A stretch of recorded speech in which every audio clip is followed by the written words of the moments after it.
ओम गुरुर्ब्रह्मा गुरुर्विष्णु गुरुर्देवो महेश्वरः गुरुर्साक्षात् परं ब्रह्म तस्मै श्री गुरवे नमः।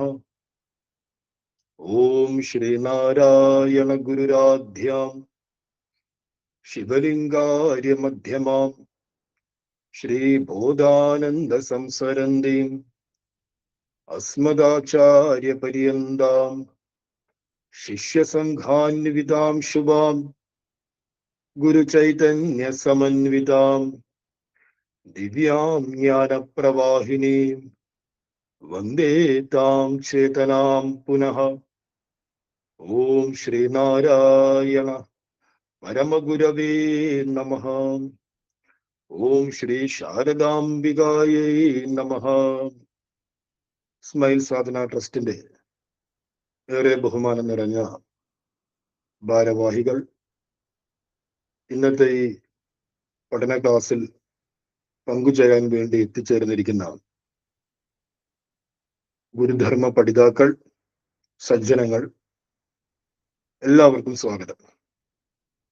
ഭഗവാൻ ശ്രീനാരായണ ഗുരുദേവ തൃപ്പാദങ്ങളുടെ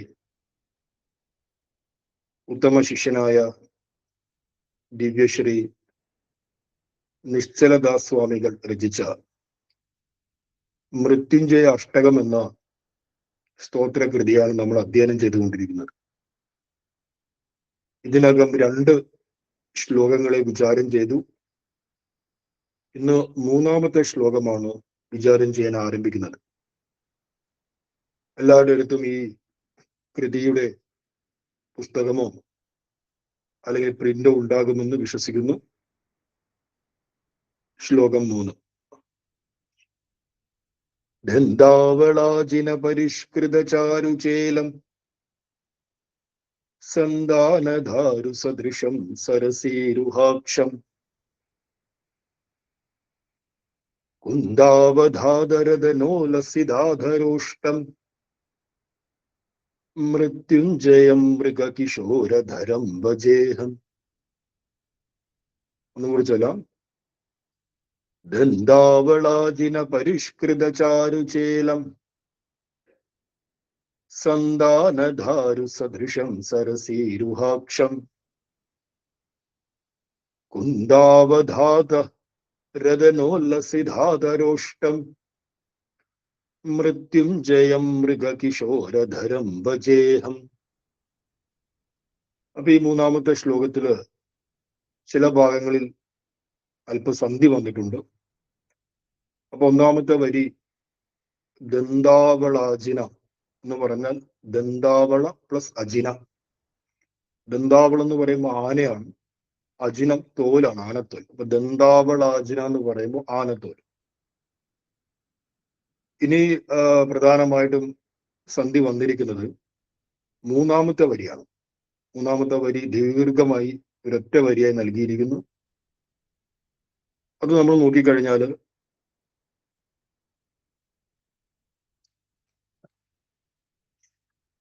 കുന്ദ അവധാത രതന ഉല്ലസിത അധര ഓഷ്ടം എന്ന് മനസ്സിലാക്കാം. കുന്ദ അവധാത. കുന്ദ എന്ന് പറഞ്ഞ മുല്ലപ്പൂ, അവധാത എന്ന് പറയുമ്പോൾ വെളുത്ത നിറം. അത് രണ്ടും ചേർന്നിട്ട് കുന്ദാവധാത എന്നായിട്ട് മാറി. രതന എന്ന് പറഞ്ഞാൽ പല്ലുകൾ, ഉല്ലസിത എന്ന് പറയുമ്പോൾ നല്ല തിളങ്ങുന്ന, പ്രകാശിക്കുന്ന. അപ്പൊ രതനോല്ലസിത എന്ന് ചേർത്ത് വന്നു. ഒരുമിച്ച് വായിക്കുമ്പോൾ കുന്ദാവധാത രതനോല്ലസിത, കുന്ദ അവധാത രതന ഉല്ലസിത. അധരോഷ്ടം. അധരം എന്ന് പറയുമ്പോൾ കീഴ്ചുണ്ട്, ഓഷ്ടം എന്ന് പറയുമ്പോൾ മേൽചുണ്ട്. അപ്പൊ അധരോഷ്ടം എന്ന് പറയുമ്പോൾ ചുണ്ടുകൾ എന്നർത്ഥം. കുന്ദാവധാത രതനോല്ലസിത രതനോല്ലസിതോദരോഷ്ടം എന്നാണ് ഒരുമിച്ച് ആ 3-ാമത്തെ വരി വന്നിരിക്കുന്നത്. ഒന്നുകൂടി ആ വരിയുടെ സന്ധി പറയാം. കുന്ദ അവധാത രതന ഉല്ലസിത അധര ഊഷ്ടം. ബാക്കി മറ്റു വരികൾ പ്രായണ വലിയ കുഴപ്പമൊന്നുമില്ല. ഈ രീതിയിൽ നമ്മൾ ഇതിനെ സന്ധി പിരിച്ചു കഴിഞ്ഞാൽ നമുക്കിതിന്റെ അർത്ഥം ചിന്തിക്കാൻ കുറച്ചുകൂടി എളുപ്പമായിരിക്കും. നമ്മൾ മുൻ ക്ലാസ്സുകളിൽ ചർച്ച ചെയ്തതുപോലെ ഇതിനെ അന്വയ രീതിയിൽ പരിവർത്തനപ്പെടുത്തി അർത്ഥത്തെ ചിന്തിക്കുകയാണെങ്കിൽ മുഖ്യ പ്രതിപാദ്യ വിഷയം എന്നുള്ളത് മൃത്യുഞ്ജയ ഭഗവാനാണ്.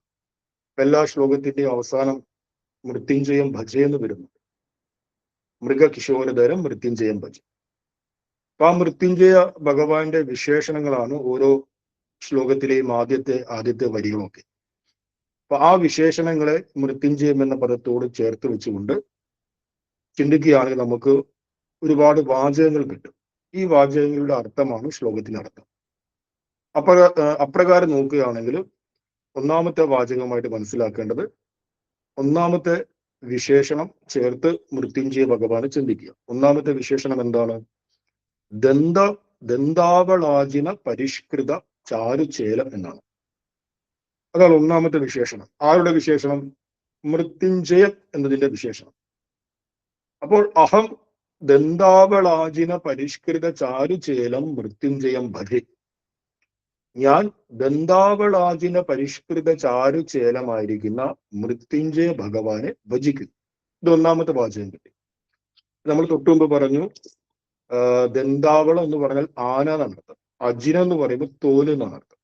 ദന്താവളാജിനം എന്ന് പറയുമ്പോൾ ആനത്തോല്.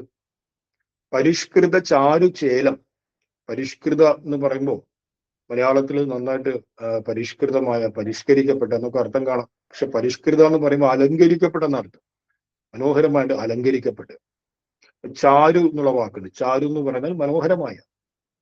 ചേലം, ചേല എന്നൊക്കെ പറഞ്ഞാൽ മലബാർ ഭാഗത്ത്, തെക്കൻ ഭാഗത്തും ചില സ്ഥലങ്ങളിലുണ്ട് ചേല. നമ്മൾ സാരിക്ക് പറയുന്ന മറ്റൊരു പേരാണ് ചേല. നന്നായിട്ട് ചേല ധരിച്ചിട്ടുണ്ടല്ലോ എന്ന് പറയും. ഇപ്പൊ ചേല എന്ന് പറയുമ്പോൾ സംസ്കൃതത്തിൽ വസ്ത്രമാണ് അർത്ഥം. വസ്ത്രം നോക്കൂ. പരിഷ്കൃത ചാരുചേലം, അലങ്കരിക്കപ്പെട്ട മനോഹരമായ വസ്ത്രം. എങ്ങനെയുള്ള വസ്ത്രം? ദന്താവള അജിന, ആനത്തോൽ കൊണ്ട് അലങ്കരിക്കപ്പെട്ട മനോഹരമായ വസ്ത്രം എന്നാണ്. ഒന്നാമത്തെ വാചകം എന്താണ്? അഹം, ഞാൻ ദന്താവളാജിന പരിഷ്കൃത ചാരുചേലം മൃത്യുഞ്ജയം ഭജേ. ഞാൻ ആനത്തോൽ കൊണ്ട് മനോഹരമായി അലങ്കരിക്കപ്പെട്ട വസ്ത്രം ധരിച്ച മൃത്യുഞ്ജയ ഭഗവാനെ ഭജിക്കുന്നു, പൂജിക്കുന്നു എന്നർത്ഥം. വളരെ ലളിതമാണ് അർത്ഥചിത്രം. അപ്പൊ ഭഗവാനെ സംബന്ധിച്ച് ഭഗവാന്റെ വസ്ത്രം എന്നുള്ളത് മുഖ്യമായിട്ടും ആനത്തോലാണ് ഭഗവാന്റെ വസ്ത്രം, മഹാദേവന്റെ വസ്ത്രം. നമ്മൾ ആ വസ്ത്രത്തെ, ഭഗവാന്റെ സാങ്കോപാംഗം, ഭഗവാന്റെ വിഗ്രഹ ഭാഷയെ ശ്രദ്ധിച്ചു കഴിഞ്ഞാൽ ആനത്തോൽ ധരിച്ചിരിക്കുന്നത് കാണാൻ സാധിക്കും. അപ്പൊ പുരാണങ്ങളിൽ ഒരുപാട് അസുരന്മാരെ കുറിച്ച് നമുക്ക് പരിചയമുണ്ട്. ഒരുപാട് അസുരന്മാരെ നമ്മൾ കേട്ടിട്ടുണ്ട്. ആ കൂട്ടത്തില് പ്രസിദ്ധൻ പറഞ്ഞ കുപ്രസിദ്ധനായ ഒരു അസുരനാണ് ഗജാസുരൻ എന്ന് പറയും. അപ്പൊ ഗജാസുരനെ കുറിച്ച് പല പുരാണങ്ങളിലും വ്യത്യസ്തമായ പാഠഭേദങ്ങളും വ്യത്യസ്തമായ കഥകളുമുണ്ട്. എങ്കിലും ഒരു സാമാന്യ സ്വഭാവം എല്ലാ കഥകൾക്കും ഉണ്ട്. ഒരു പുരാണം പറയുന്നത് ഗജാസുരൻ ദീർഘനാൾ തപസ് ചെയ്തു, ഒരുപാട് നാൾ തപസ് ചെയ്തു, മഹാദേവനെ സംപ്രീതനാക്കി, മഹാദേവനെ പ്രത്യക്ഷപ്പെടുത്തിയിട്ട് മഹാദേവൻ എന്താണ് താങ്കൾക്ക് വരമായി വേണ്ടത്, എന്ത് അനുഗ്രഹമാണ് വേണ്ടത് എന്ന് ചോദിച്ചപ്പോൾ അദ്ദേഹം പറഞ്ഞു, എനിക്ക് ഈ ലോകത്തെ ഏറ്റവും മൂല്യവത്തായിട്ട് ഞാൻ മനസ്സിലാക്കുന്നത് അങ്ങേ തന്നെയാണ്. കാരണം അങ്ങ് എൻ്റെ മുമ്പിൽ വന്നു എന്താണ് വേണ്ടതെന്ന് ചോദിക്കുമ്പോൾ അങ്ങേക്കാൾ മൂല്യവത്തായിട്ട് മറ്റൊന്നും എൻ്റെ മനസ്സിലില്ല. അതുകൊണ്ട് എനിക്ക് അങ്ങാണ് വേണ്ടതെന്ന് പറഞ്ഞു. നമ്മൾ ചില സമയത്ത് എന്താണ് ചോദിക്കേണ്ടത് എന്നുള്ള വിഭ്രം നമുക്ക് വരും. പ്രാർത്ഥന എന്ന് പറയുമ്പോൾ ഏറ്റവും മികച്ച രീതിയിലുള്ള അർത്ഥനയാണ്, ചോദ്യമാണ്. ഈശ്വരൻ, ഗുരുദേവൻ നമ്മുടെ മുമ്പിൽ വന്ന് എന്താണ് വേണ്ടതെന്ന് ചോദിക്കുമ്പോൾ നമ്മൾ എന്ത് പറയും? എനിക്ക് നല്ല വസ്ത്രം വേണം, നല്ല ഭക്ഷണം വേണം, നല്ല പാർപ്പിടം വേണം, നല്ല ഉയർന്ന പദവി വേണം, വിദ്യാഭ്യാസം വേണം, സൗന്ദര്യം വേണം, ധനം വേണം. അങ്ങനെ പലതും നമ്മൾ ചോദിക്കും. പക്ഷെ എനിക്ക് ഗുരു മതി എന്ന് ആരെങ്കിലും ചോദിക്കും.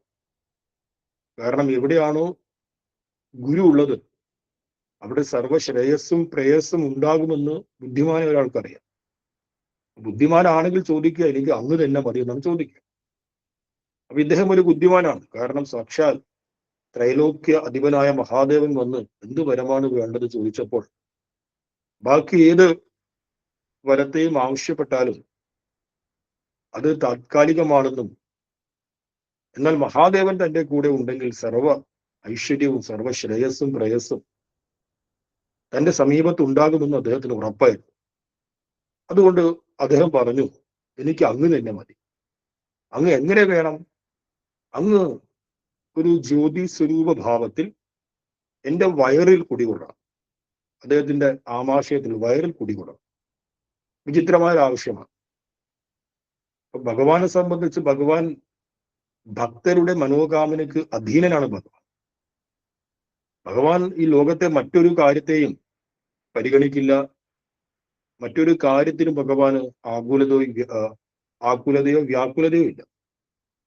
പക്ഷെ ഒരു ഭക്തൻ ഹൃദയം പൊട്ടി നൊന്ത് വിളിച്ചു കഴിഞ്ഞാൽ അവിടെ ഭഗവാന് വരേണ്ടി വരും.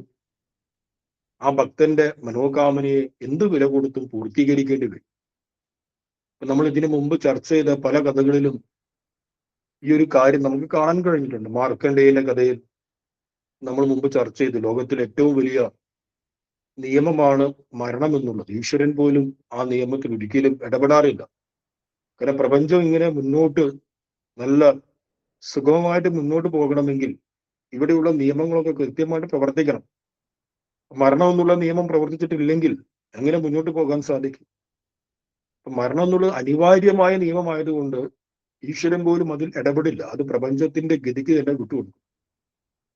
പക്ഷെ മാർക്കണ്ഡേയൻ ഭഗവാന് ഹൃദയം പൊട്ടി വിളിച്ചു, എനിക്ക് ഭഗവാനല്ലാതെ മറ്റൊരു ആശ്രയവുമില്ല, എന്നെ രക്ഷിക്കണേ എന്ന്, മൃത്യുവിന്റെ വായിൽ നിന്ന് എന്നെ രക്ഷപ്പെടുത്തണേ എന്നുള്ള മാർക്കണ്ഡേയന്റെ ഹൃദയം നിന്നുള്ള പ്രാർത്ഥന ഭഗവാൻ കേൾക്കുകയും ഭഗവാൻ എന്തു ചെയ്തു? മറ്റെല്ലാ നിയമങ്ങളെയും മാറ്റിവെച്ച് തന്റെ ഭക്തനെ രക്ഷപ്പെടുത്തുകയാണ്. അപ്പൊ ഭക്തന്റെ കാര്യത്തിൽ എപ്പോഴും ഭഗവാൻ അധീനനായിരിക്കും. അതുകൊണ്ടാണ് നമ്മൾ പറയുന്നത്, നമ്മെ സംബന്ധിച്ച് ഏറ്റവും വലിയ ഉപലബ്ധി നേട്ടം എന്ന് പറയുന്നത് നല്ലൊരു ഭക്തനായി തീരുക എന്നുള്ളതാണ്. നല്ലൊരു ഭക്തനായി തീരുമ്പോൾ, ഇപ്പൊ ഗുരുഭക്തൻ എന്ന രീതിയിൽ നല്ലൊരു ഭക്തനായിട്ട് നമ്മൾ മാറുമ്പോൾ നാം അനുഭവിക്കുന്ന ശാന്തി, സമാധാനം, അത് മറ്റൊന്നിനും നമുക്ക് ലഭിക്കില്ല. നമുക്ക് വേണമെങ്കിൽ വലിയ കൃതികളൊക്കെ പഠിച്ച് വലിയ ഒരു ദാർശനികനാകാൻ സാധിക്കും. നമുക്ക് ഗുരുവിന്റെ കടുകട്ടിയായ കൃതികൾ, ദർശനമാലയൊക്കെ എടുത്ത് ഞാൻ വലിയ വിദ്വാനാണ്, എനിക്കിതൊക്കെ അറിയാം, സംസ്കൃത അധ്യയനം ചെയ്യാനും ചെയ്യിപ്പിക്കാനുമുള്ള കഴിവുള്ളവരാണ് എന്നൊക്കെ ലോകത്തെ കാണിക്കാൻ വേണ്ടിയിട്ട് നമുക്ക് അതൊക്കെ പഠിക്കാം, പ്രവർത്തിക്കാം. പക്ഷെ അതൊന്നും നമ്മുടെ ഉള്ളിൽ അനുഭൂതി ഉണ്ടാക്കില്ല. അനുഭൂതി ഉണ്ടാക്കുന്നത് ഭക്തി മാത്രമാണ്. അപ്പൊ ഏറ്റവും വലിയ ഉപലബ്ധി, ഏറ്റവും വലിയ നേട്ടം എന്താണ്? ഒരു ഭക്തനായി തീരുക എന്നുള്ളതാണ്. ഭക്തനായി തീർന്നു കഴിഞ്ഞാൽ ഭഗവാൻ അവിടെ മറ്റൊന്നും നോക്കില്ല. കാരണം ഭഗവാൻ ഭക്തനിൽ ശരണാഗതനാണ്. മറ്റൊന്നും കൊണ്ട് നമുക്ക് ഭഗവാനെ നമ്മിൽ ബന്ധിക്കാൻ കഴിയില്ല. ഭഗവാൻ ഒരു തരത്തിലുള്ള ബന്ധനത്തിലും പെടാത്ത തത്വമാണ്. ഈ സമ്പൂർണ്ണ ചരാചരത്തെ ഉണ്ടാക്കി ഈ സർവ്വചരാചരങ്ങളിലും ഭഗവാൻ നിറഞ്ഞു നിൽക്കുന്നുണ്ടെങ്കിൽ കൂടി ഭഗവാൻ ഇതുമായിട്ടൊന്നും യാതൊരു ബന്ധവുമില്ല. ഭഗവത്ഗീതയിൽ ശ്രീകൃഷ്ണൻ പറയുന്നുണ്ട്, ഈ 3 ലോകങ്ങളെയും ഞാൻ ഉണ്ടാക്കി, പക്ഷെ ഈ 3 ലോകങ്ങളുമായിട്ടും എനിക്ക് യാതൊരു ബന്ധവുമില്ലെന്ന് പറയും. അങ്ങനെ നിർലേപനായിരിക്കുന്ന ഭഗവാൻ എവിടെയെങ്കിലും ഒന്ന് ബന്ധനസ്ഥനാകുന്നുണ്ടെങ്കിൽ, എവിടെയെങ്കിലും ഒന്ന് താഴ്ന്നു കൊടുക്കുന്നുണ്ടെങ്കിൽ അത് കേവലം ഒരു ഭക്തന്റെ മനസ്സിൽ മാത്രമാണ്. മറ്റൊന്നും കൊണ്ട് തന്നെ ഭഗവാനെ നമുക്ക് ബന്ധനസ്ഥനാക്കാൻ കഴിയില്ല.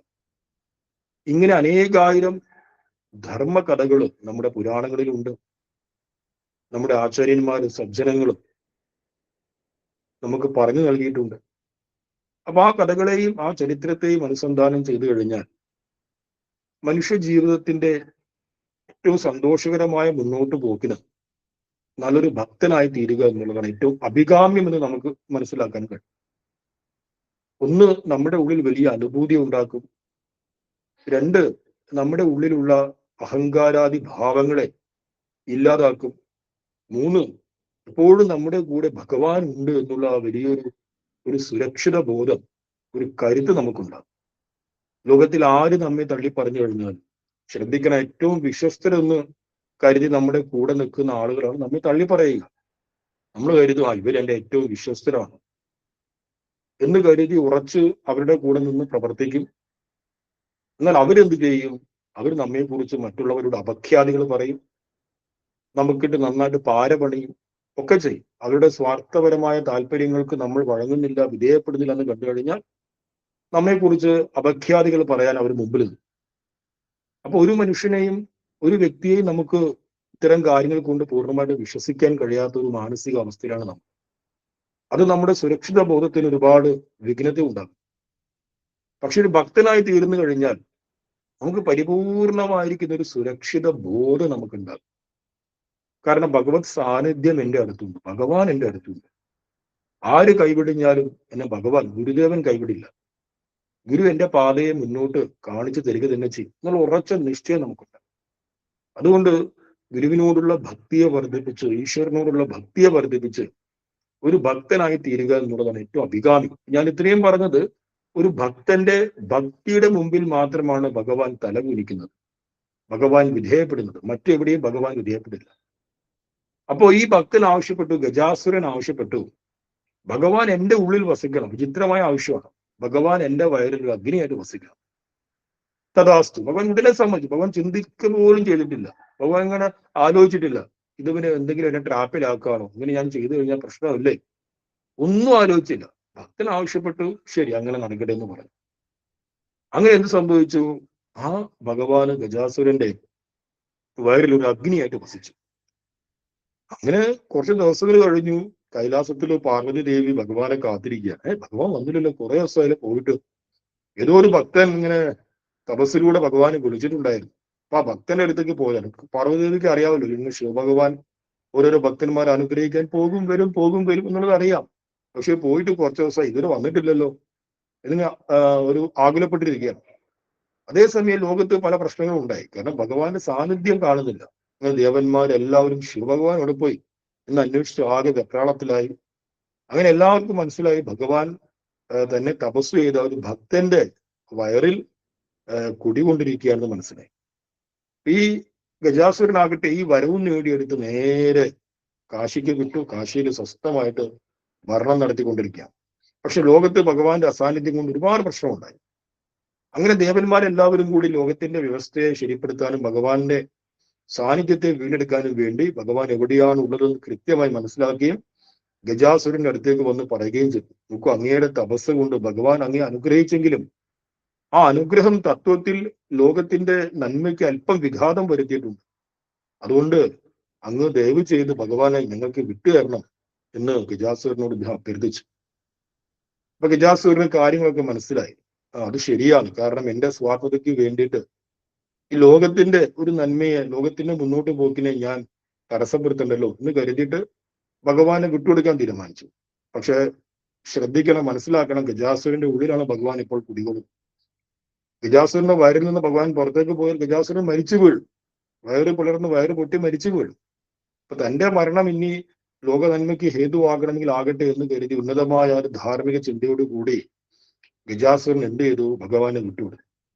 ഭഗവാനെ വിട്ടുകൊടുക്കുന്ന വേളയിൽ ഗജാസുരൻ ഒരു കാര്യം ആവശ്യമാണ്. കാരണം ഗജാസുരൻ എന്ന് പറഞ്ഞാൽ ഗജാസുരന്റെ പേര് ഗജെന്നാണ് അർത്ഥം.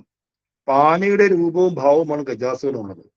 അതുകൊണ്ടാണ് ഗജാസുരൻ എന്നുള്ള പേര് കൊടുത്തിരിക്കുന്നത്. ഭഗവാനെ തന്നിൽ നിന്ന് വിട്ടുപോകാൻ ഗജാസുരൻ സമ്മതിക്കും. അപ്രകാരം ഭഗവാൻ പോകാൻ നേരത്ത് ഗജാസുരൻ പറഞ്ഞു, വന്നിരിക്കുന്ന ദേവന്മാരോടൊക്കെ പറഞ്ഞു, അതേപോലെ ഭഗവാനോടും പറഞ്ഞു, എൻ്റെ ഒരു അഭ്യർത്ഥനയാണ്, അങ്ങ് പോയി കഴിഞ്ഞാൽ ഞാൻ മരിച്ചു വീഴും. അങ്ങനെ മരിച്ചു വീണു കഴിഞ്ഞാൽ എൻ്റെ തൊല്, ഞാനൊരു ആനയാണ്, എൻ്റെ തോൽ അങ്ങ് വസ്ത്രമായിട്ട് ധരിക്കണം. അതിലൂടെ എനിക്ക് ചിരകാലം അങ്ങയുടെ സാമീപ്യത്തിൽ വാഴാം. മാത്രമല്ല ലോകരെല്ലാവരും അങ്ങയെ കാണുമ്പോൾ എൻ്റെ കൂടി ഒരു സ്മരണ അതിലുണ്ടാവും. അപ്പൊ ഗജാസുരന്റെ ഈ അഭ്യർത്ഥനയെ ദേവന്മാരും ഇതേപോലെ ഭഗവാനും ഉൾക്കൊണ്ടു. ഭഗവാൻ ഗജാസുരനിൽ നിന്ന് പുറത്തേക്ക് വന്നതിന് ശേഷം എന്ത് സംഭവിച്ചു? ഗജാസുരൻ മരിച്ചു വീഴുകയും ആ തോല് ഒരു വസ്ത്രമായിട്ട് ധരിക്കുകയും ചെയ്തു ഭഗവാൻ. അങ്ങനെ ഗജത്തിന്റെ, ആനയുടെ തോല് വസ്ത്രമായി ധരിച്ചുകൊണ്ട് ഭഗവാൻ എന്തു പറയുന്നുണ്ട്? ശിവന്റെ മറ്റൊരു പേരാണ് കൃത്തിവാസസ് എന്ന് പറയും. ശിവന്റെ പര്യായമായിട്ട് നോക്കിയാൽ ഒരു പര്യായമാണ് കൃത്തിവാസസ്. കൃത്തി എന്ന് പറഞ്ഞാൽ തോല്, ആനത്തോൽ, മൃഗത്തിന്റെ തോല്, അതിനെ വസ്ത്രമായി ധരിച്ചിരിക്കും. അപ്പൊ ഇത് ഗജാസുരനെ സംബന്ധിച്ച് വളരെ പോസിറ്റീവായ ഒരു കഥയാണ്. എന്നാൽ നേരെ തിരിച്ച് നെഗറ്റീവായിട്ടുള്ള കഥകളും പുരാണങ്ങളിലുണ്ട്. ഈ വരം നേടിയ ഗജാസുരൻ തീവ്രമായി തപസ്സിരുന്നു. ആ തപസ്സിലൂടെ ശിവൻ പ്രത്യക്ഷനായി. എന്നിട്ട് ശിവനോട് പറഞ്ഞു, എനിക്ക് ലോകത്ത് സ്ത്രീക്കോ പുരുഷനോ അല്ലെങ്കിൽ ആർക്കും എന്നെ പരാജയപ്പെടുത്താൻ കഴിയരുത് എന്ന് മാത്രമല്ല, ഞാൻ സകല ശക്തികളുടെയും ഉടമസ്ഥനായിരിക്കണം എന്നൊക്കെ പറഞ്ഞ് സാധാരണ സ്ഥിരം അസുരന്മാർ നേടിയെടുക്കുക അതേ വരം നേടിയെടുത്തു. എന്നിട്ട് ലോകത്ത് വന്ന് സജ്ജനങ്ങളെ ഉപദ്രവിക്കാൻ തുടങ്ങി, അധികാരം സ്ഥാപിക്കാൻ തുടങ്ങി. അങ്ങനെ ഗജാസുരന്റെ ഈ അധികാരം രൂക്ഷമായ സമയത്ത് സാക്ഷാൽ ശിവഭഗവാൻ വരികയും അദ്ദേഹം ഗജാസുരനോട് യുദ്ധം നടത്തി ഗജാസുരനെ പരാജയപ്പെടുത്തുകയും ചെയ്തു. ആ പരാജയത്തിന്റെ ഘട്ടത്തിൽ ഗജാസുരന് ഒരു തിരിച്ചറിവുണ്ടാവുകയും തന്റെ തോല് ഭഗവാൻ വസ്ത്രമായി ധരിക്കണമെന്ന് അഭ്യർത്ഥിക്കുകയും ചെയ്യും. അങ്ങനെയാണ് ആ തോല് ഭഗവാൻ വസ്ത്രമായി ധരിച്ചിരിക്കുന്നത് എന്ന് മറ്റൊരു പുരാണങ്ങളിൽ പറയും. എല്ലാം അടിസ്ഥാനപരമായി ഒരേ കഥയാണെങ്കിലും ചില പാഠഭേദങ്ങൾ ഈ കഥകളിലുണ്ട്. ഇതേ ഗജാസുരന്റെ തലയാണ് ഗജാസുരനോടുള്ള പ്രേമം കാരണം, ഗജാസുരന്റെ ഖ്യാതി ലോകമെമ്പാടും നിലനിൽക്കണം എന്നുള്ള ചിന്ത കാരണം ഇതേ ഗജാസുരന്റെ തലയാണ് ഗണപതി ഭഗവാന് വേണ്ടി ഭഗവാൻ പിന്നീട് വെച്ചത് എന്നും ചില ഐതിഹ്യങ്ങളുണ്ട്. ചുരുക്കി പറഞ്ഞാൽ ഗജാസുരൻ എന്ന് പറയുന്ന വലിയ ആനയുടെ രൂപവും ഭാവവും മുഖവും ഉള്ള വലിയ അസുരൻ, ആ അസുരനെ ഭഗവാൻ പരാജയപ്പെടുത്തുകയും തന്റെ പരാജയ സമയത്ത് തിരിച്ചറിവ് വന്ന് തന്റെ തോല് ഭഗവാന് വസ്ത്രമായി ദാനം ചെയ്യുകയും ആ തോല് ഭഗവാൻ ധരിച്ചിരിക്കുകയും ചെയ്യും. അതുകൊണ്ട് ഭഗവാൻ എന്തു പറയുന്നു? കൃത്യവാസസ് എന്ന് പറയുന്നു. അതുകൊണ്ട് നിശ്ചലദാ സ്വാമികൾ ഇവിടെ ഭഗവാനെ വിശേഷിപ്പിക്കുകയാണ് ദന്താവളാജിന പരിഷ്കൃത ചാരുചേലം എന്ന് പറഞ്ഞാൽ ആനത്തോല്. ദന്തം ആന, ദന്താവളം ആന, അജിനം തോല്, ആനത്തോല് മനോഹരമായി അലങ്കരിച്ച് ധരിച്ചിരിക്കുന്ന മൃത്യുഞ്ജയ ഭഗവാനെ ഞാൻ ഭജിക്കുന്നു എന്നർത്ഥം. അപ്പൊ നമുക്കറിയാം ആന എന്ന് പറയുമ്പോൾ കരുത്തിന്റെ പ്രതീകമാണ്. ആനയ്ക്ക് വലിയ ബലമുണ്ട്. ആനയെ നേരിട്ട് ആന ഒരാളെ ചാർജ് ചെയ്യണമെന്ന് കരുതി കഴിഞ്ഞാൽ പൂർണ്ണമായിട്ട് ചാർജ് ചെയ്യുന്നതിന് മുമ്പേ ആന പല ഭാവങ്ങളും അയാളെ പേടിപ്പിക്കാനും മറ്റും പല രീതിയിലും കാണിക്കും. പക്ഷേ ചാർജ് ചെയ്യണമെന്ന് ഉറപ്പിച്ചു കഴിഞ്ഞാൽ നിശ്ചയമായിട്ട് ചാർജ് ചെയ്യും. ആനയ്ക്ക് മുമ്പിൽ ആനയെ മറികടക്കാൻ മറ്റാർക്കും സാധിക്കില്ല. അത്രേ കരുത്തുണ്ട്. അപ്പൊ ഈ കരുത്തുള്ളത് കൊണ്ട് തന്നെ ആനയ്ക്ക് അതിൻ്റെതായ അഹംഭാവവും ഗരിമയും. അപ്പൊ കരുത്ത്, അധികാരം, കരുത്ത്, അങ്ങനെ പലവിധ കരുത്തും ഫലവും നമ്മെ എന്താക്കി മാറ്റും? നമ്മെ അഹങ്കാരത്തിലേക്ക് നയിക്കും. ഈ അഹങ്കാരത്തിലേക്ക് നയിച്ചു കഴിഞ്ഞാൽ നിശ്ചയമായിട്ട് നമ്മുടെ വലിയ പതനമുണ്ടാകും. ലോകത്ത് മനുഷ്യരുടെ വലിയ പതനത്തിന്റെ ഏറ്റവും വലിയ ഹേതു അഹങ്കാരമാണ്. കരുത്തിനെ ലോക നന്മയ്ക്ക് വേണ്ടി ഉപയോഗിക്കുകയാണെങ്കിൽ നമുക്ക് യാതൊരു വിധത്തിലുള്ള പതനവും ഉണ്ടാവില്ല.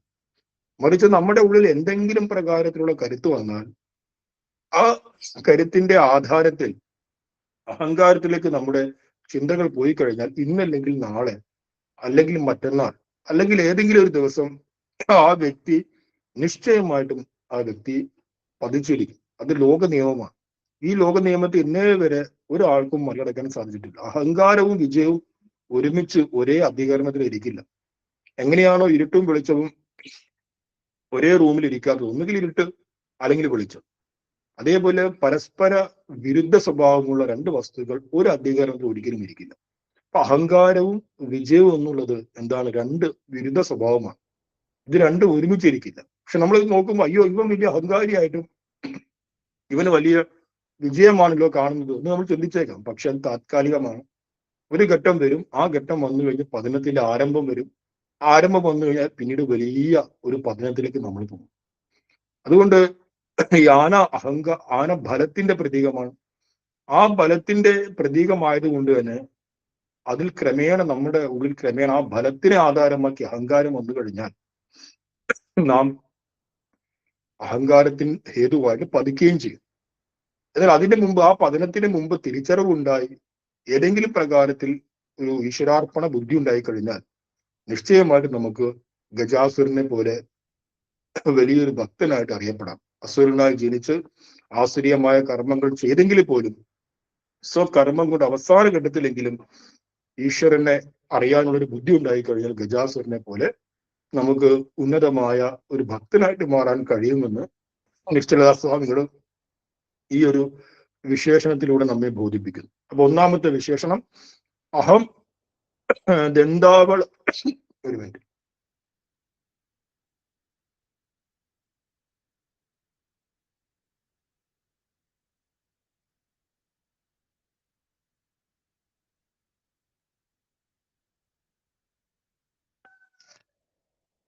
അഹം ദന്താവളാജിന പരിഷ്കൃത ചാരുചേലം മൃത്യുഞ്ജയം ഭജ. ഞാൻ ആനയുടെ തോൽ കൊണ്ട് അലങ്കരിക്കപ്പെട്ട മനോഹരമായ വസ്ത്രം ധരിച്ച മൃത്യുഞ്ജയ ഭഗവാനെ ഭജിക്കുന്നു എന്ന് ഒന്നാമത്തെ വിശേഷണം. ഇനി നോക്കൂ, രണ്ടാമത്തെ ഒരു വിശേഷണമായിട്ട് നിശ്ചല സ്വാമി പറയുകയാണ്, അഹം മൃത്യുഞ്ജയം ഭജ. ഞാൻ മൃത്യുഞ്ജയ ഭഗവാനെ ഭജിക്കുന്നു. എപ്രകാരമുള്ള മൃത്യുഞ്ജയ ഭഗവാൻ? ആ ശ്ലോകത്തിൽ കാണാം, സന്താനധാരു സദൃശ്യം. അഹം സന്താനുദാരു സദൃശ്യം മൃത്യുഞ്ജയം ഭജേ. സന്താനുദാരു എന്ന് പറഞ്ഞു കഴിഞ്ഞാൽ സന്താനകം എന്നുള്ളൊരു വൃക്ഷമുണ്ട്. ഇന്ദ്രന്റെ നന്ദനവനം. ആ നന്ദനവനത്തിലുള്ള 5 ദിവ്യ വൃക്ഷങ്ങളിൽ ഒന്നാണ് സന്താനകം അഥവാ സന്താനധാരു. ധാരു എന്ന് പറയുമ്പോൾ വൃക്ഷം. 5 ഏറ്റവും ശ്രേഷ്ഠമായ വൃക്ഷങ്ങൾ ഇന്ദ്രന്റെ ഗാർഡൻ, അതിനെ നന്ദനവനം എന്ന് പറയും. ആ നന്ദനവനത്തിലുണ്ട്. അതിൽ ഏറ്റവും ദിവ്യമായ ഒരു വൃക്ഷമാണ് സന്താനകം. ഈ സന്താനക വൃക്ഷത്തിന്റെ ഒരു പ്രത്യേകത, നമ്മൾ അതിന്റെ ചോട്ടിൽ പോയിരുന്ന് എന്ത് പ്രാർത്ഥിച്ചാലും എന്ത് ആഗ്രഹിച്ചാലും അത് നടക്കൂ എന്നുള്ളതാണ്. അപ്പൊ അങ്ങനെയുള്ള സന്താനു ദാരുവിന് സദൃശനായിരിക്കുന്ന എല്ലാ ആഗ്രഹങ്ങളെയും സാധിപ്പിച്ചു കൊടുക്കുന്ന സന്താനു വൃക്ഷത്തിന്, സന്താനധാരുവിന് സദൃശനായിരിക്കുന്ന മൃത്യുഞ്ജയ ഭഗവാനെ ഞാൻ ഭജിക്കുന്നു എന്നാണ് അർത്ഥം. എന്താണ് അർത്ഥം? അഹം സന്താനധാരു സദൃശ്യം മൃത്യുഞ്ജയം ഭജേ. ഞാൻ ഭക്തരുടെ മനോകാമനകൾ, ആഗ്രഹങ്ങൾ സാധിച്ചു കൊടുക്കുന്നതിൽ കൽപ്പവൃക്ഷത്തിന് അഥവാ സന്താനു ധാരുവിന് അഥവാ സന്താന വൃക്ഷത്തിന് തുല്യമായ മൃത്യുഞ്ജയ ഭഗവാനെ ഭജിക്കുന്നു എന്നർത്ഥം. ഇവിടെ നമ്മൾ ഈ ശ്ലോകത്തെ, ഈ വരിയെ, ഈ വിശേഷണത്തെ നമ്മൾ ചിന്തിച്ചു കഴിഞ്ഞാൽ നമുക്ക് വളരെ രസകരമായ ചില കാര്യങ്ങൾ മനസ്സിലാക്കാൻ കഴിയും. കാരണം ഈ വിശേഷണങ്ങൾ രണ്ടും പരസ്പര വൈരുദ്ധ്യമുള്ളതാണ്. ഈ സന്താനുദാരു സദൃശ്യം എന്ന പദവും മൃത്യുഞ്ജയം എന്ന പദവും രണ്ടും പരസ്പര വൈരുദ്ധ്യമുള്ളതാണ്. ഈ വൈരുദ്ധ്യങ്ങളുടെ ഒരു അദ്വൈത സമന്വയം ഈ പദങ്ങളിൽ കാണാൻ സാധിക്കും. എങ്ങനെ കാണാൻ സാധിക്കും? ഇപ്പൊ സന്താനുദാരു അഥവാ കൽപ്പവൃക്ഷം അഥവാ സന്താനകം, ഈ വൃക്ഷത്തിന്റെ പ്രത്യേകത എന്താണ്? ഇത് ആഗ്രഹങ്ങളുടെ പൂർത്തീകരണത്തിന് വേണ്ടിയുള്ള വൃക്ഷമാണ്. അതായത് ഈ ലോകത്ത് വലിയ ആഗ്രഹങ്ങള്, മാറ്റങ്ങള്, ഈ കാണപ്പെടുന്ന പ്രപഞ്ചം, ഇതിന്റെയൊക്കെ പ്രതീകമാണ് സന്താനധാരു, സന്താനകം എന്ന് പറയുന്ന ആ വൃക്ഷം. എന്നാൽ മൃത്യുഞ്ജയ തത്വം എന്ന് പറയുന്നത് കാലാതീതമായ, യാതൊരു മാറ്റവുമില്ലാത്ത, എല്ലാ ആഗ്രഹങ്ങൾക്കും ഉപരിയായി നിലനിൽക്കുന്ന ഒരു തത്വമാണ്. ഒരു മിനിറ്റ്.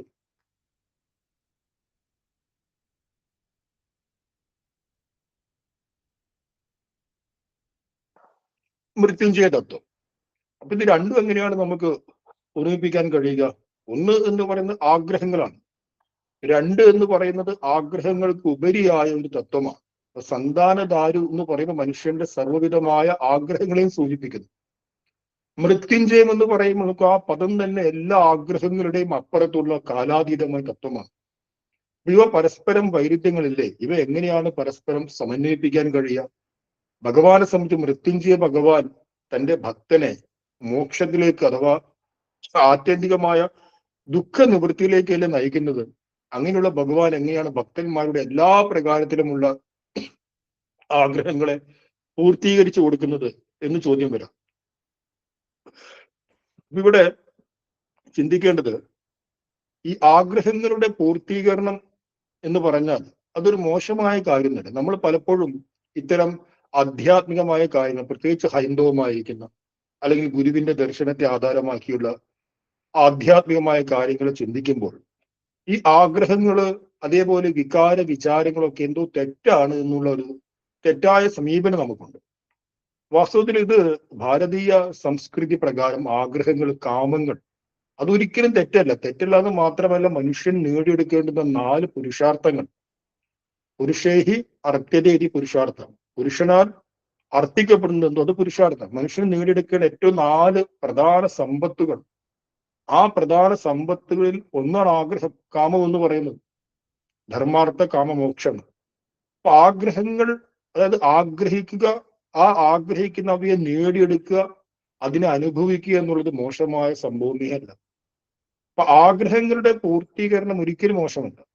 മറിച്ച് ഏത് ഭാവത്തിൽ നാം ആഗ്രഹങ്ങളുടെ പൂർത്തീകരണം ചെയ്യണം? ആഗ്രഹങ്ങളുടെ പൂർത്തീകരണം എന്നുള്ളത് ഈ പ്രപഞ്ചത്തിന്റെ അനുഗ്രഹമായി കണ്ട്, അനുഗ്രഹമാകുന്ന വിഭൂതിയായി കണ്ട് ആ വിഭൂതിയെ നമ്മൾ ധരിക്കുക, ഒരു ഭസ്മമായി ധരിക്കുക. എന്റെ ആഗ്രഹങ്ങൾ പൂർത്തീകരിച്ച് തരുന്നത് ആരാണ് തരുന്നത്? ഭഗവാനാണ്, ഈ പ്രപഞ്ചമാണ് തരുന്നത്. കാരണം ആ ആഗ്രഹങ്ങളുടെ പൂർത്തീകരണത്തിലൂടെ മാത്രമേ എനിക്ക് അടുത്ത ഘട്ടത്തിലേക്ക് ഉയരാൻ സാധിക്കൂ. ഏതെങ്കിലും ഒരു ആഗ്രഹം മനസ്സിൽ അവശേഷിക്കുന്നുണ്ടെങ്കിൽ ആ ആഗ്രഹങ്ങളുടെ പൂർത്തീകരണം ഇല്ലാത്തിടത്തോളം കാലം നമുക്ക് അടുത്ത സ്റ്റെപ്പ് വെക്കാൻ സാധിക്കും. അപ്പൊ എന്റെ ഉള്ളിൽ ഞാൻ ജന്മജന്മാന്തരങ്ങളായി ആഗ്രഹിച്ച പല കാര്യങ്ങളും അത് ആ ഘട്ടം ഘട്ടമായിട്ട് പൂർത്തീകരിക്കപ്പെടുന്നു. ഈ പൂർത്തീകരണം പ്രപഞ്ചം എനിക്ക് നൽകിയ അനുഗ്രഹമാണ്. ആ അനുഗ്രഹം എന്നെ അടുത്ത ഘട്ടത്തിലേക്ക് നയിക്കുന്നു. അങ്ങനെ ജീവിതത്തിന്റെ ഏറ്റവും ഉന്നതമായ ഈശ്വര സാക്ഷാത്കാരം എന്ന് പറയുന്ന ലക്ഷ്യത്തെ ഞാൻ നേടിയെടുക്കുന്നു. അല്ലാതെ ആഗ്രഹങ്ങളോടുള്ള യുദ്ധമല്ല നമ്മുടെ ലക്ഷ്യം. മറിച്ച് ആ ആഗ്രഹങ്ങൾ പോലും, എന്റെ ആഗ്രഹങ്ങളും ആ ആഗ്രഹങ്ങൾ പൂർത്തീകരിക്കാൻ വേണ്ടി എന്റെ മുമ്പിൽ വരുന്ന സാഹചര്യങ്ങൾ പോലും പ്രപഞ്ചം എനിക്ക് അനുഗ്രഹിച്ചു നൽകിയതാണ്. പ്രപഞ്ചത്തിന്റെ അനുഗ്രഹമാണ്. ആ അനുഗ്രഹത്തെ ഒരു വിഭൂതിയെ പോലെ, ഒരു ഭസ്മത്തെ പോലെയാണ് നമ്മൾ കണ്ട്, ഒരു പ്രസാദമായി കണ്ട് സ്വീകരിക്കുകയാണ് കണ്ടത്. അപ്പോൾ ആ ആഗ്രഹങ്ങളുമായി നമുക്ക് ബന്ധം വരില്ല, ബന്ധനം വരില്ല, അടുത്ത ഘട്ടത്തിലേക്ക് ഉയരാൻ സാധിക്കും. അപ്പൊ സന്താനുദാരു സദൃശ്യം മൃത്യുഞ്ജയം ഭജെ, എല്ലാ ആഗ്രഹങ്ങളെയും പൂർത്തീകരിച്ചു കൊടുക്കുന്നു. ഒരു ഭക്തന്റെ അല്ലെങ്കിൽ ഒരു വ്യക്തിയുടെ ഏത് ആഗ്രഹമാണോ ആ ആഗ്രഹത്തെ പൂർത്തീകരിച്ചു കൊടുക്കുന്ന ഭഗവാനെ, മൃത്യുഞ്ജയ ഭഗവാനെ ഞാൻ ഭജിക്കുന്നു എന്ന് പറയുമ്പോൾ എന്ത് മനസ്സിലാക്കാൻ, നമ്മുടെ ഉള്ളിൽ എന്തെങ്കിലുമൊക്കെ ആഗ്രഹങ്ങൾ ഉണ്ടെങ്കിൽ നിശ്ചയമായിട്ടും ഭഗവാനെ ഉപാസിക്കുക, ഭഗവാനെ പൂജിക്കുക, പ്രാർത്ഥിക്കുക. ആ ആഗ്രഹങ്ങൾ ഭഗവാൻ നമുക്ക് വേണ്ടി സാധിപ്പിച്ച് തരിക തന്നെ ചെയ്യും. അതിൽ യാതൊരു സംശയവും. ഇനി അടുത്ത വിശേഷണമായിട്ട് നിശ്ചല സ്വാമികൾ പറയുന്നു. എന്താണ് വിശേഷണം? നോക്കൂ, അഹം സരസീരുഹാക്ഷം മൃത്യുഞ്ജയം ഭജെ. ഇതൊക്കെ നിങ്ങൾക്ക് ആ ശ്ലോകത്തിൽ കാണാൻ സാധിക്കും, ഓരോ വിശേഷണം. അഹം സരസീരുഹാക്ഷം മൃത്യുഞ്ജയം ഭജെ, ഞാൻ മൃത്യുഞ്ജയ ഭഗവാനെ ഭജിക്കുന്നു. എങ്ങനെയുള്ള മൃത്യുഞ്ജയ ഭഗവാനെ ഭജിക്കുന്നു? സരസീരുഹാക്ഷം.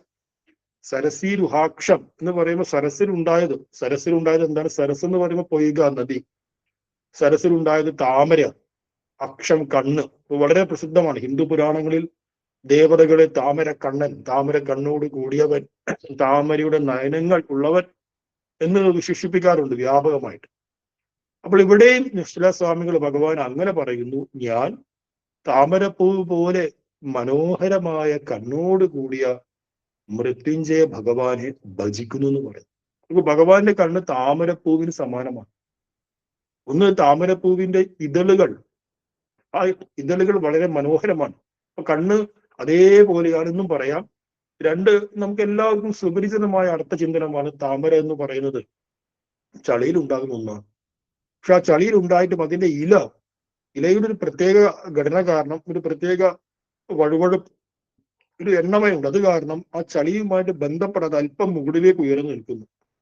സൂര്യന്റെ പ്രകാശം ഏറ്റുവാങ്ങി വിടർന്നു നിൽക്കുന്നു. നമ്മുടെ എല്ലാ ദേവീ ദേവതകളും താമരയിൽ ഇരിക്കുന്നതായിട്ട് കാണിക്കുന്നു. അപ്പൊ താമരയെ വളരെ പവിത്രമായിട്ട് നമ്മൾ മാനിക്കുന്നു. അപ്പൊ താമര കണ്ണ് എന്ന് പറയുമ്പോൾ ഈ ലോകം എന്താണ്? ഈ ലോകത്തിന്റെ സ്വഭാവം മാറ്റമാണ്. ഈ ലോകത്ത് നമ്മൾ മാറ്റമില്ലാത്ത എന്തെങ്കിലും ഒന്നിനെ പ്രതീക്ഷിച്ചു കഴിഞ്ഞാൽ ഒരിക്കലും കിട്ടാൻ പോകുന്നില്ല. ഈ ലോകം ഇങ്ങനെ തന്നെയാണ്.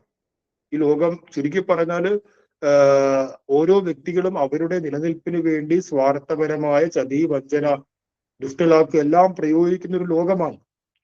അങ്ങനെയുള്ളൊരു ലോകത്ത് വസിച്ചുകൊണ്ട് നമുക്ക് ഭദ്രമായ കാര്യങ്ങളെ കാണാൻ കഴിയുന്നുണ്ടെങ്കിൽ നമ്മൾ ആരാണ്? താമരക്കണ്ണനായ ഭഗവാനെ ഉപാസിക്കുന്ന താമരക്കണ്ണന്മാർ തന്നെയാണ് നമ്മൾ. ഭദ്രം കർണേഭി ശൃണിയാമ ദേവാഹ ഭദ്രം പശ്യേമ അക്ഷഭി യജത്രാഹ എന്ന് നമ്മുടെ വൈദിക മന്ത്രമുണ്ട്. നമ്മളൊക്കെ അത് ഹോമത്തിന്റെ വേളയിലും പ്രാർത്ഥനാ വേളയിലും ഒക്കെ ചൊല്ലുന്ന, ശ്രീനാരായണ സമൂഹത്തിൽ നിരവധി ഘട്ടങ്ങളിൽ ചൊല്ലുന്ന, പൊതുസമൂഹത്തിലും ചൊല്ലുന്ന ഒരു പ്രധാന മന്ത്രങ്ങളാണ് ഈ ശാന്തി മന്ത്രം. ആ ശാന്തി മന്ത്രത്തിന്റെ മന്ത്രമാണിത്. ഭദ്രം കർണേഭി ശൃണിയാമ ദേവാഹ ഭദ്രം പശ്യേമ അക്ഷഭിഹി യജത്രാഹ. യജത്ര എന്ന് പറയുമ്പോൾ എന്താണ്? ഹോമം ചെയ്യുന്നവർ. വയം യജത്രാഹ, ഞങ്ങൾ ഹോമം ചെയ്യുന്ന ആൾക്കാർ. അക്ഷഭിഹി, കണ്ണിലൂടെ, കണ്ണുകൊണ്ട്. ഭദ്രം പശ്യേമ, ഭദ്രമായ കാര്യങ്ങളെ മാത്രം കാണട്ടെ എന്ന്. നമുക്ക് കണ്ണിലൂടെ ഭദ്രമായ കാര്യങ്ങൾ മാത്രം കാണാൻ കഴിയുമോ? മാത്രം കാണാൻ കഴിയുമോ? ഭദ്രം ഭദ്രം കർണേഭി ശൃണുയാമ, കർണേഭിഹി വയം ഭദ്രം ശൃണുയാമ. കാതുകളിലൂടെ ഭദ്രമായത് മാത്രം കേൾക്കാൻ കഴിയുമ്പോൾ, കാതിങ്ങനെ ഓപ്പണാണ്, തുറന്നു വെച്ചിരിക്കാം. കണ്ണും പലപ്പോഴും അല്ല, കണ്ണും തുറന്നിരിക്കുകയാണ്. നമ്മൾ രാത്രി ഉറങ്ങാൻ നേരത്ത് മാത്രമേ കണ്ണിങ്ങനെ അടയ്ക്കൂ. നമ്മുടെ മുമ്പിൽ പല കാഴ്ചകളും വരുന്നു. ഈ എല്ലാ കാഴ്ചകളും ഭദ്രമാണ് അഥവാ മംഗളകരമാണെന്ന് നമുക്ക് ഉറപ്പിക്കാൻ പറ്റുമോ? നാം കേൾക്കുന്ന എല്ലാ കാര്യങ്ങളും, നിങ്ങൾ ഒരു ദിവസം രാവിലെ മുതൽ രാത്രി വരെ എത്ര പേരോട് ഫോൺ ചെയ്യുന്നു എന്ന് ചിന്തിക്കുക. ആ ഫോൺ ചെയ്യുന്ന ആൾക്കാർക്ക് നമ്മോട് എന്ത് പറഞ്ഞു എന്ന് നോട്ട് ചെയ്യുക. 90% മറ്റുള്ളവരുടെ കുറ്റവും കുറവായിരിക്കും. നീ അറിഞ്ഞു എന്താ, ആ സ്വാമി നമ്മൾ ഉദ്ദേശിച്ച പോലെ അല്ല അയാൾ. പുറമേ വലിയ വേദാന്തം പറയുന്നുണ്ടെങ്കിൽ അയാളുടെ സ്വഭാവമൊക്കെ വേറെയാണ്. അതേപോലെ നമ്മളെ കുറിച്ചും അങ്ങോട്ടും ഇങ്ങോട്ടും പലതും അങ്ങോട്ടും ഇങ്ങോട്ടും നമ്മൾ മറ്റുള്ളവരെ കുറിച്ചും, അങ്ങനെ 90% കാര്യങ്ങൾ നമ്മൾ കേൾക്കുന്നത് എന്താണ്?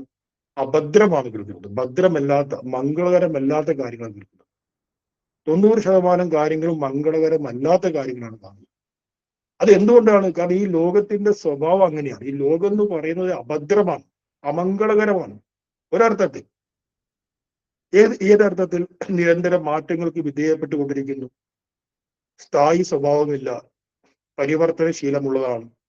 അങ്ങനെയുള്ള ഈ ലോകത്ത് ഇരുന്നു കൊണ്ടും ഈ ലോകവുമായി ബന്ധപ്പെടാതെ അല്പം ഉയർന്ന് പവിത്രമായി വിടർന്നുകൊണ്ടിരിക്കുന്ന താമരപ്പൂവിന് സമാനമുള്ള കണ്ണുകളോടുകൂടി നാം ഈ ലോകത്ത് നോക്കുകയാണെങ്കിൽ അനേകായിരം അഭദ്രങ്ങൾക്കിടയിൽ നിന്ന് നമുക്ക് ഭദ്രമായ കാര്യങ്ങളെ മാത്രം കേൾക്കാൻ സാധിക്കും. അനേകായിരം അഭദ്രമായ കാഴ്ചകൾക്കിടയിൽ നിന്നും നമുക്ക് ഭദ്രമായ കാഴ്ചകളെ മാത്രം കാണാൻ സാധിക്കും. അതുകൊണ്ട് സരസീരുഹാക്ഷനായിരിക്കുന്ന, താമരക്കണ്ണനായിരിക്കുന്ന ഭഗവാനെ ഞാൻ ഉപാസിക്കുന്നു എന്ന് പറയുമ്പോൾ നമ്മുടെ ദൃഷ്ടി പവിത്രമായിരിക്കണം. ഈ ലോകത്തെ മുഴുവൻ നോക്കിക്കഴിഞ്ഞാൽ എന്തൊക്കെ കുഴപ്പമുണ്ടെങ്കിലും നമ്മുടെ ദൃഷ്ടിയിൽ പെടുന്നത് പരിപൂർണമായ മംഗളകാര്യങ്ങൾ മാത്രമായിരിക്കും. ഏതൊരു അമംഗളത്തെ കണ്ടു കഴിഞ്ഞാലും ആ അമംഗളത്തിന്റെ ഒരു പരിണാമം എന്ന് പറയുന്നത് മംഗളകരമായിരിക്കും എന്ന് നമുക്ക് ഉറപ്പിക്കാനുള്ള, തീരുമാനിക്കാനുള്ള ഒരു നിശ്ചയം തരണം. മഹാഭാരത യുദ്ധം വലിയ അമംഗളമാണ്. സമ്മതിച്ചു, ആയിരക്കണക്കിന് ലക്ഷക്കണക്കിന് പേര് അങ്ങോട്ടും ഇങ്ങോട്ടും വെട്ടിക്കൊന്നു. പക്ഷെ പരിണാമം എന്താണ്? പരിണാമം ധർമ്മത്തിന്റെ വിജയമാണ്.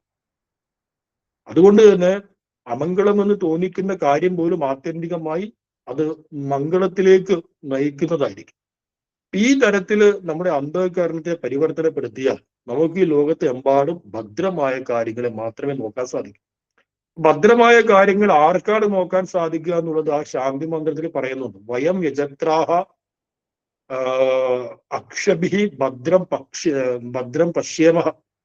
യജത്രന്മാരെന്ന് പറഞ്ഞാൽ ഹോമം ചെയ്യുന്നവരെന്ന് അർത്ഥം. ഹോമം ചെയ്യുക, പൂജിക്കുക, അതായത് അനുഷ്ഠാനത്തിലൂടെ അന്ധകരണ ശുദ്ധിയെ നേടിയവർ, വിചാരത്തിലൂടെ അന്ധകരണ ശുദ്ധിയെ നേടുന്നവർക്ക് മാത്രമേ അഭദ്രമായി ലോകത്ത് ഇരുന്നു കൊണ്ട് ഭദ്രമായ കാര്യങ്ങളെ കാണാൻ സാധിക്കും.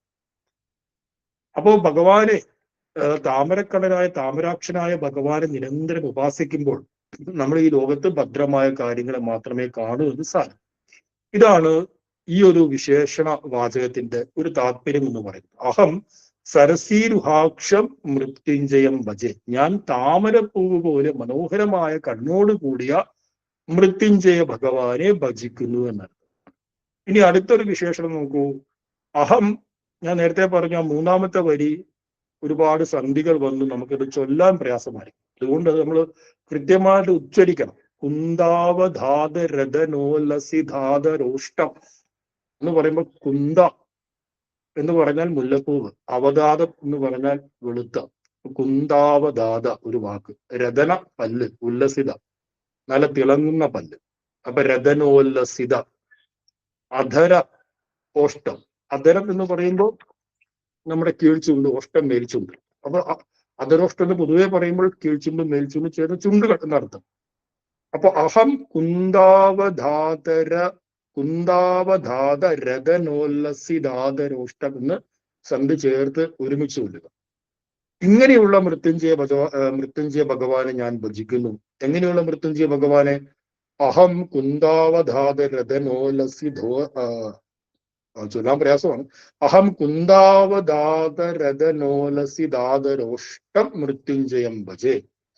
ഞാൻ മുല്ലപ്പൂ പോലെ നല്ല വെളുത്ത പല്ലുകളോട് കൂടിയ, ശോഭിക്കുന്ന ചുണ്ടുകളോട് കൂടിയ മൃത്യുഞ്ജയ ഭഗവാനെ ഭജിക്കുന്നു.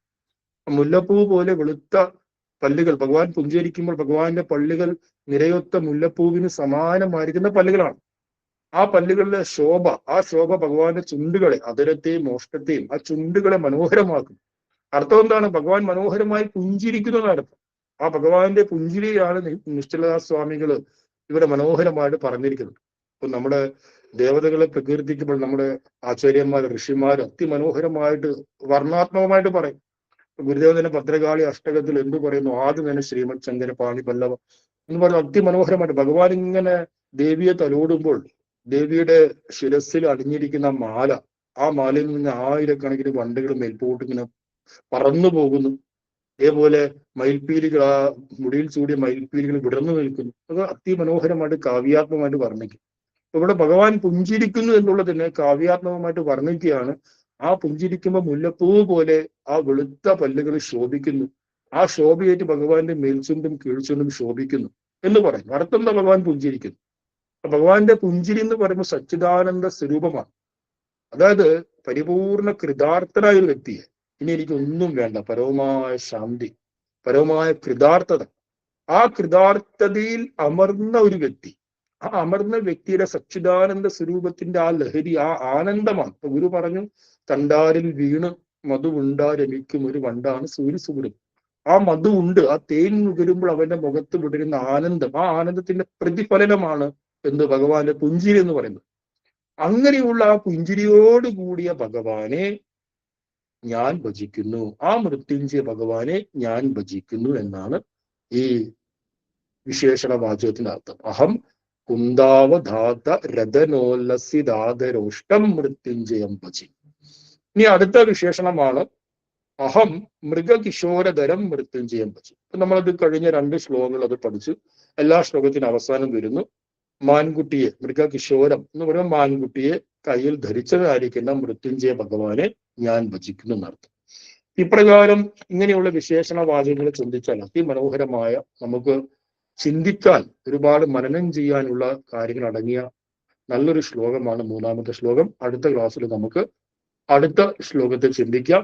ഇനിയിപ്പോ 6 മണി വരെ കുറച്ച് ഇടവേളയുണ്ട്. 6 മണി കൃത്യം നമ്മൾ തന്നെ വന്ന് കുട്ടികൾക്കുള്ള ലഘു സംസ്കൃത പഠനം എടുക്കുന്നതായിരിക്കും. അതുവരെ എല്ലാവർക്കും നമസ്കാരം. ഓം തത്സത്ത്. ശ്രീനാരായണ ഗുരുവർപ്പണമസ്തു.